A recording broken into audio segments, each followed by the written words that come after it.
Okay, I hope everyone can hear me all right.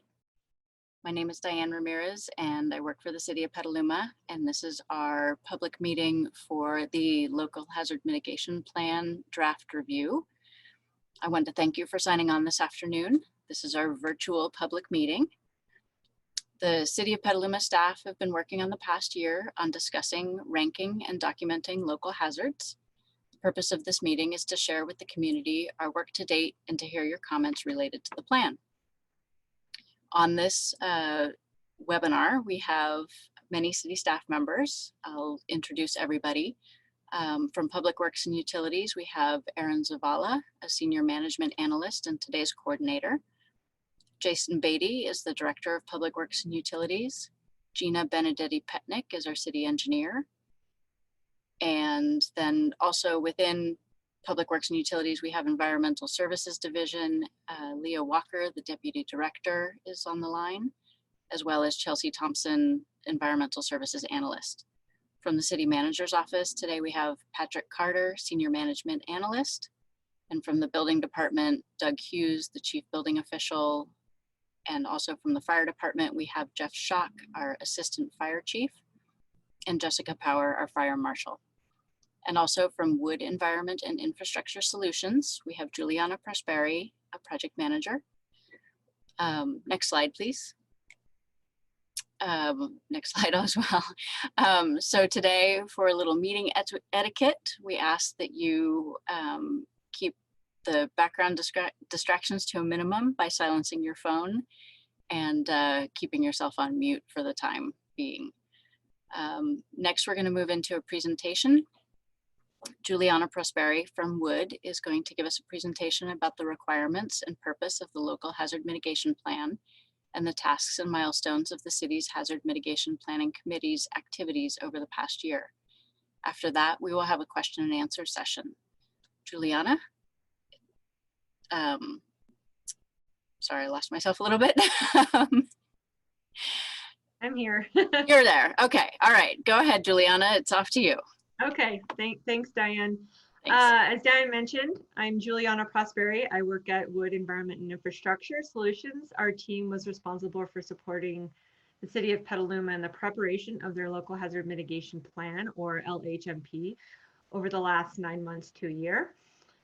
This afternoon, I'm going to provide a little background on what hazard mitigation is, the federal and state requirements that mandate the preparation of local hazard mitigation plans, as well as the planning process that we have been embarking on over the last 9 months.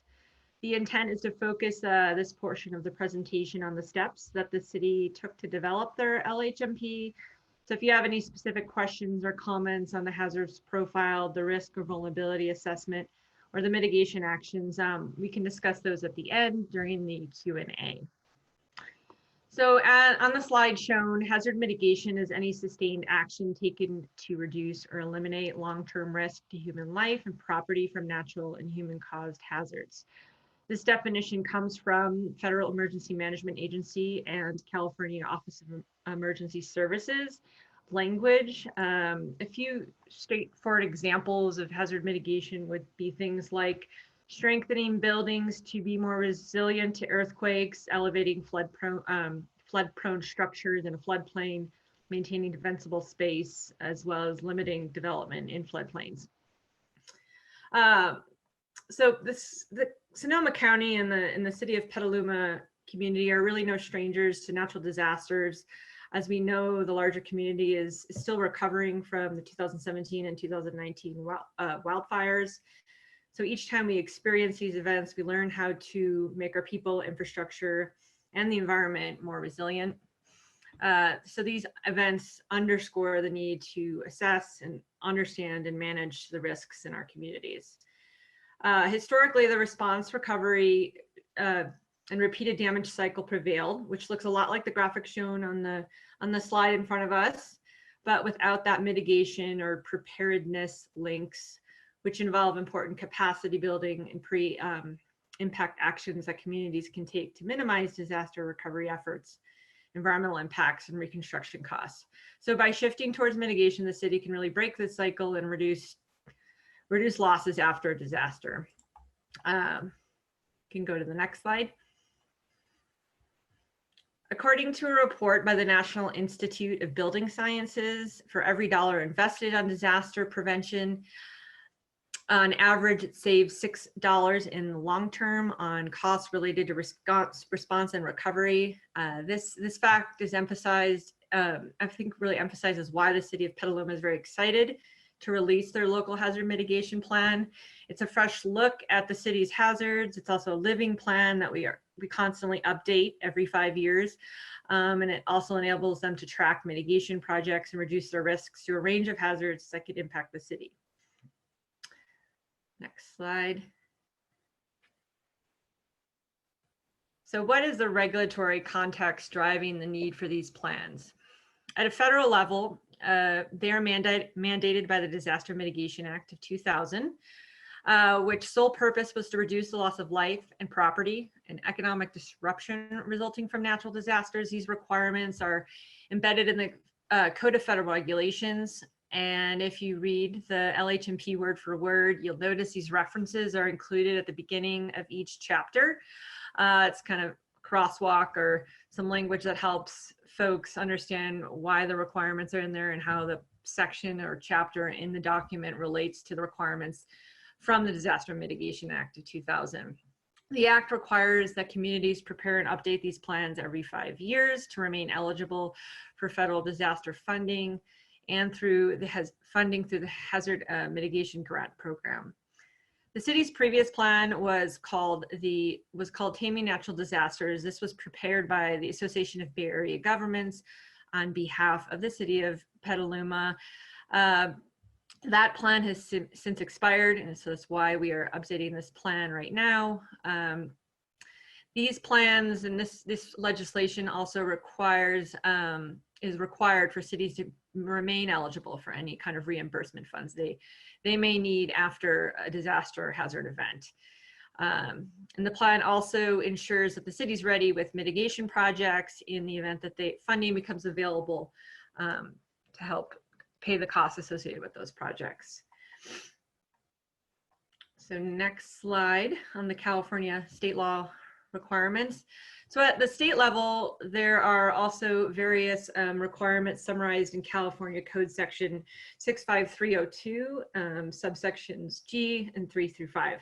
So this is kind of where all the recent legislation that's shown on this slide gets put when it goes into law. Some recent changes to this code occurred through legislative bills that have passed over the last decade. And are largely related to some of the increasing and more severe natural disasters that have occurred here in California related to wildfires, in particular mudslides and flooding. While most of this legislation pertains specifically to counties or city general plans, these issues are also addressed in local hazard mitigation plans to ensure that the general plan and also the local hazard mitigation plan complement each other and are fully consistent and integrated.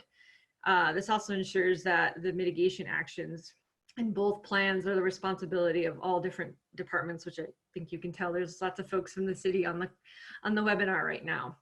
And many of which have been responsible for pulling the pieces together and chapters together of this plan.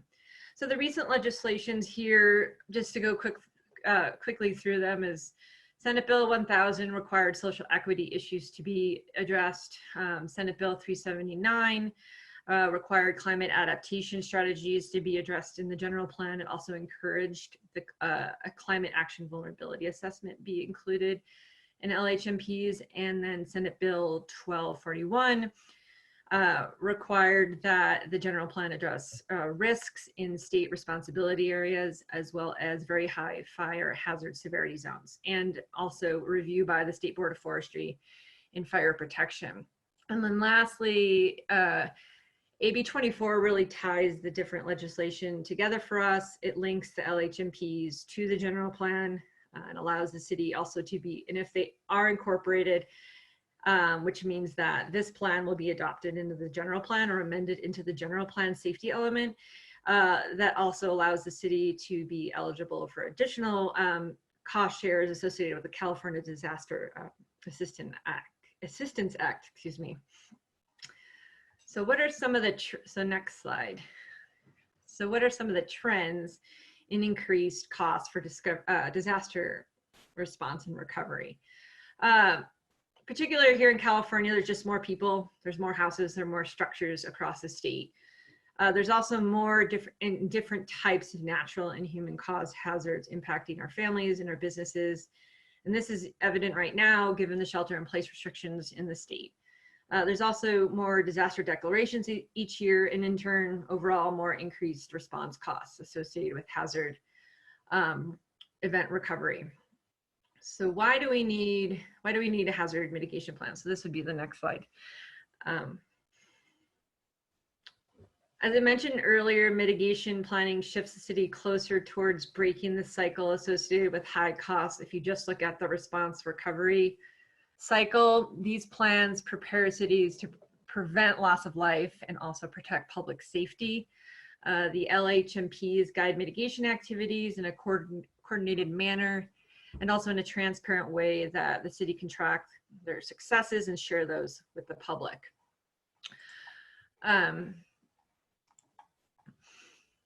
These plans keep the city eligible for pre and post-disaster mitigation funding and disaster funding. The LHMPs integrate other planning mechanisms or tools like the general plan safety element, the floodplain management plan, as well as capital improvement program projects and plans. They reduce risk to existing and future development, and most importantly, they make the community safer and more disaster resilient. So I'm going to go through a little bit about the planning process that the city and our team followed to prepare, update, and compile this plan, this local hazard mitigation plan. We followed the federal emergency management's 4-phase mitigation process, which is shown on this slide. The first phase emphasizes team building, outreach, reviewing city capabilities that may be already in place in other plans and tools to reduce hazards in the community. The second phase include the risk assessment, which is mostly the technical part of the plan. Phase 3 involved the development of mitigation strategies. And then finally, phase 4 consists of plan adoption, implementation, and monitoring. So the city of Petaluma's planning process has been pretty involved over the last 9 months, as most of these, the slide's really trying to capture what we've accomplished over the past 9 months in terms of brainstorming, developing mitigation actions. The process was really kickstarted in late July of last year. The city and our team developed a hazard mitigation planning committee. This planning committee included stakeholders from other jurisdictions, and such as Sonoma County, City of Sebastopol. We also created an outreach strategy, which was sort of an overall plan and calendar and schedule on what's outreach going to look like with these stakeholders and also the general public over the next year. A survey was circulated. And then over the next few months, we had a public workshop, helped spread the word about the plan. Diane interviewed with various newspapers and got articles out. We had several social media blasts, and then recently released another survey to kind of facilitate public comment and input on the actual plan once because it's now available. Which brings us to our second workshop today. And once public review closes, our team helps the city address any comments or public input that's received on the plan, so we can integrate that one more time before we submit the plan to the California Office of Emergency Services for review.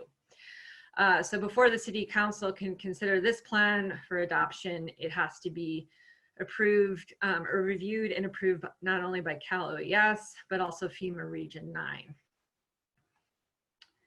So next slide. So the risk assessment. As I mentioned, this is really the more technical part of the plan. The risk assessment identifies the hazards we profiled, answers the question, well, what can happen here in Petaluma? What hazards should we include in the plan, and which should be profiled in more detail? It summarizes summarizes the impacts created by the interaction of natural hazards and the community assets. This assessment also informs the mitigation strategy. So for this plan, we considered 7 natural hazards. These are required to be addressed by FEMA, and we also looked at 2 human-caused hazards. So those included the natural hazards were dam failure, earthquake hazards, drought, flooding, sea level rise, extreme or severe weather events, so extreme heat, thunderstorms, hail, lightning. This also included high winds. And then we also included wildfire risks. And then the human-caused hazards included cyber threats and hazardous materials. I assume folks are interested in where does this discussion of climate change get pulled into and integrated in the plan. Obviously, climate change is an increasingly important factor, and it affects the entire disaster management cycle, and it also affects all the different hazards. We address climate change under each hazard profile as a factor that can intensify or exacerbate specific hazards and those impacts related to those hazards. So California is already experiencing these impacts through prolonged drought, increased coastal flooding, sea level rise, tree mortality is a big issue in some areas of the state, as well as in Sonoma County and Petaluma here, wildfires. So in summary, it's changing, the climate change is really changing the frequency and severity of various hazards. And so there's a section that discusses climate change within each hazard profile in the risk assessment chapter of the plan. So the risk assessment is organized into the following 6 subsections that are shown on this slide. Hazard description really defines what the hazard is, why it's a problem. The geographic location defines, how much of that hazard, covers the planning area or affects the city. Past occurrences is sort of a historical list of events. It may include information from disaster declaration lists that gets into, what was, how many of these events occurred over the last decade.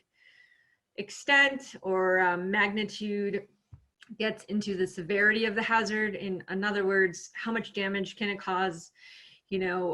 What does it do? The probability of occurrences addresses the change of occurrence in the next year. And then finally, significance is more of a qualitative summary of the previous 5 subsections. So in other words, if a hazard is located across 50% of the city and affects 50% or more of the properties there and has a very high probability of occurring in the next year, it would have higher significance level than another hazard. Next slide on the vulnerability assessment. So after we profile the hazards, our team models what will be affected. This assessment is based on a very detailed critical asset inventory that we receive and work with on refining with the city of Petaluma.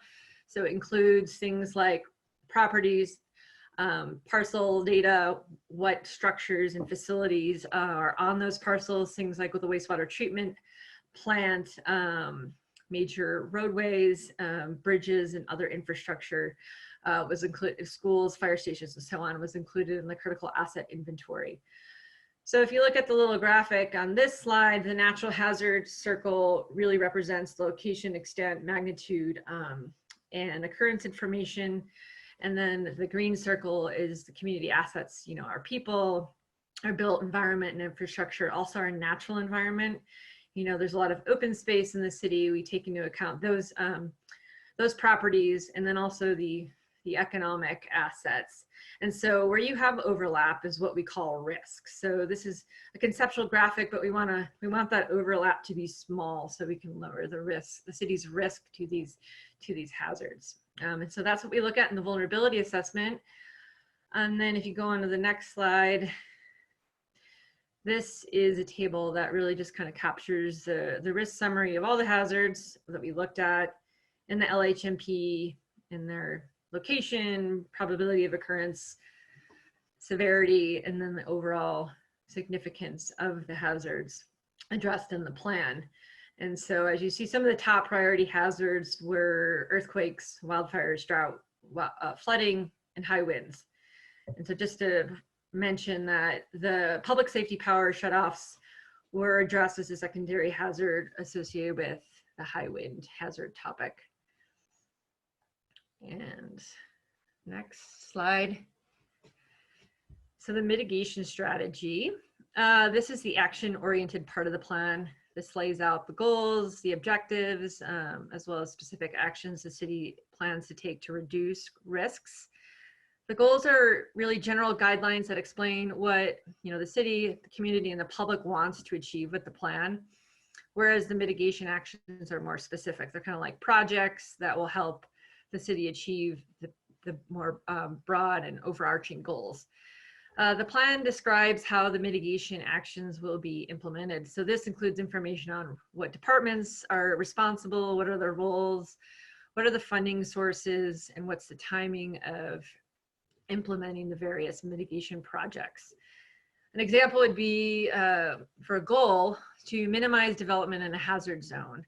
And an objective would be, well, let's reduce the number of structures or buildings within a floodplain, so a specific part of the hazard zone. And then the action would be to amend the zoning ordinance to permit only open spaces in the floodplain. And so that's actually pretty similar to if you read chapter 5 in the mitigation strategy. That's kind of a pretty similar example to some of the actions included in the city of Petaluma's LHMP. And then next slide just provides a little bit of some of the resources and references that the city used to develop the mitigation strategy. Obviously, we aligned the development of the strategy with FEMA's mitigation ideas, documentation, and guidance tools, but also the National Flood Insurance Program's Community Grading System guidance, which organizes these mitigation types into 6 project types: prevention, property reduction, natural resource protection, structural projects, public information, and then emergency services. The city also reviewed the latest guidance from Cal OES and the Office of Planning and Research, or OPR, and that's currently called the Adaptation Planning Guide, or APG. We referenced the first or original guidebook for this. There's currently version 2 out, and that is in draft form, but that was also available at the time that we started this process last fall. So it was a helpful resource to use to ensure that this mitigation plan also incorporated some more focused climate type adaptation strategies into the mitigation strategy of this plan. And then the next slide.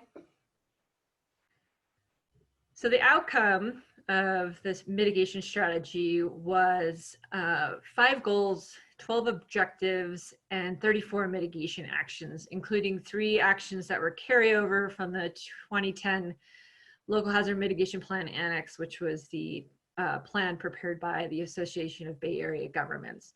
And so those were just some strategies or projects that were still being developed by the city since the last plan. There's a mitigation action or project for each hazard profiled and prioritized in this plan.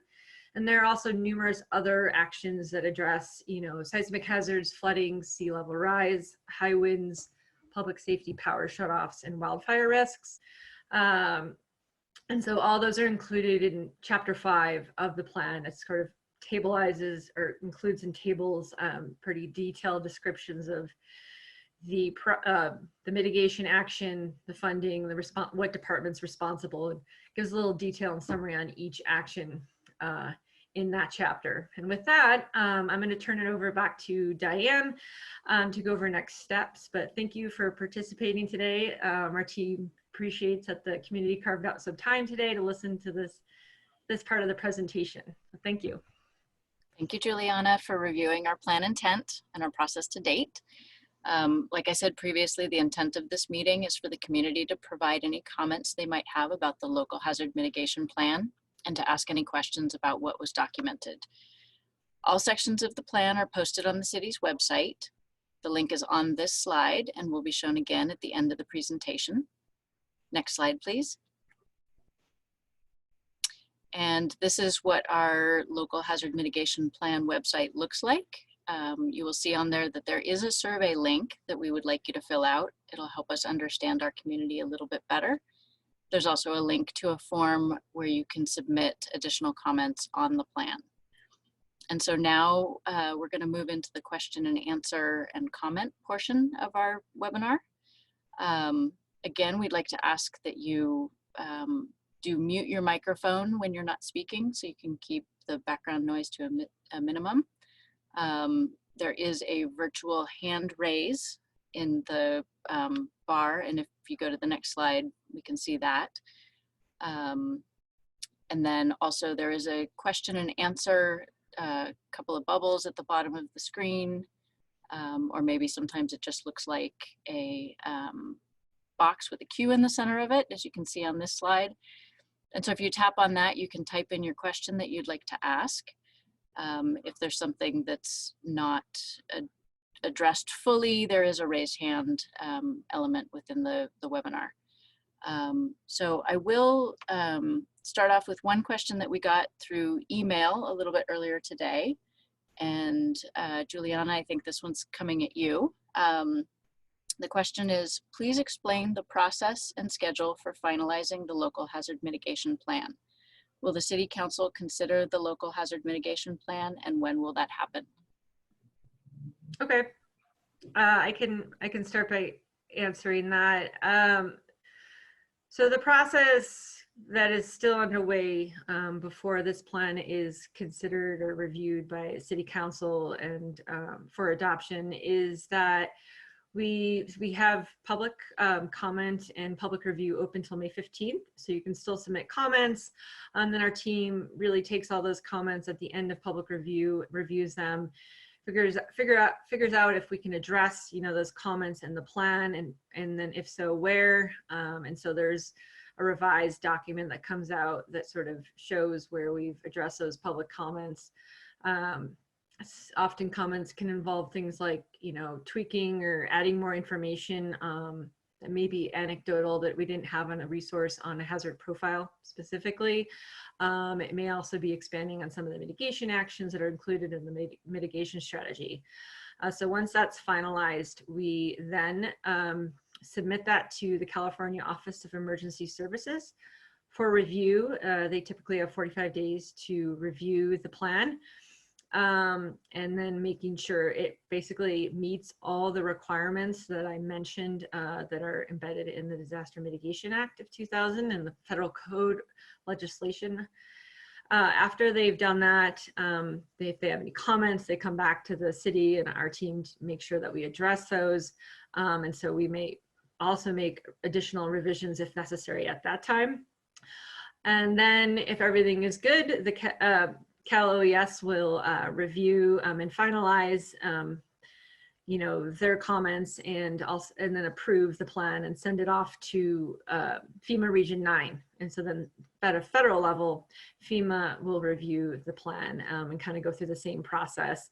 It's a little more streamlined. Most of the detail that in our experience kind of comes from the state level.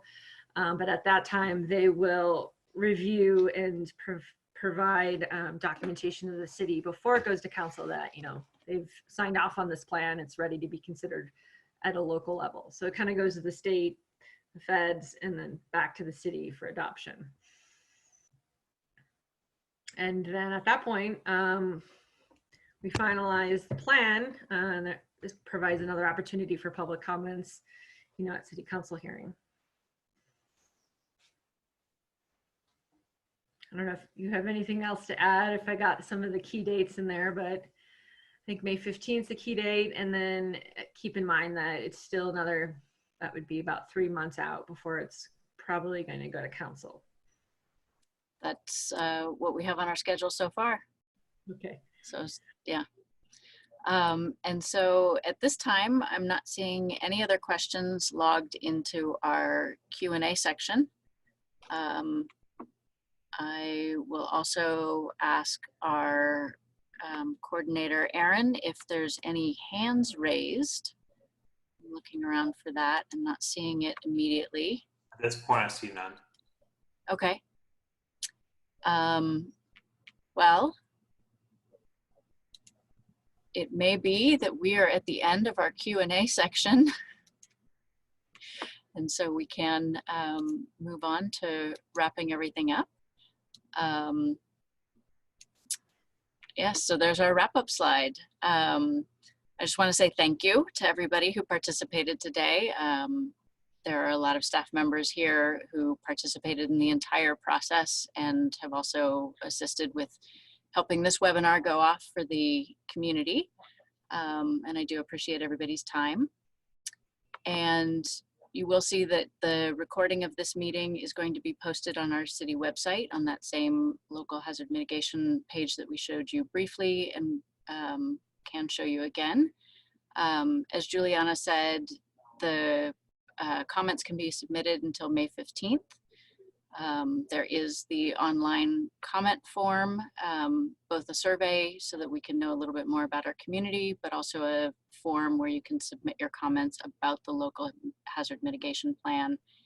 Or you can email me directly and we will do our best to get any questions posted up on the website so that people can see if their question gets answered by another member of the community. Or, I'm sorry, let me clarify.